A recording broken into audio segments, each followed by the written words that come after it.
The state government through the World Bank has sanctioned an amount of over 98 crore rupees for the upgradation and improvement of Nongstoin-Maweit road. The Nongstoin-Maweit road has a distance of around 35 km, but the road project which was funded by the World Bank was covering the distance of only 23 km. It may be mentioned here that earlier the people of the area and NGOs had raised concerns and protested against the government for not taking action to improve the road. Today, the people have expressed their appreciation to the government, especially the local MLA Giga Mirthong, for this project.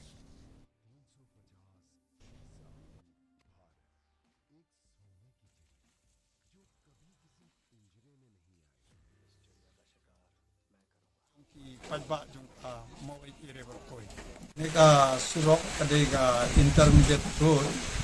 ka sanction kadai kandai putra tam kandai putra krul tam ke ga yu ka funding kayo na po ka World Bank hadin bala yo ya ka work order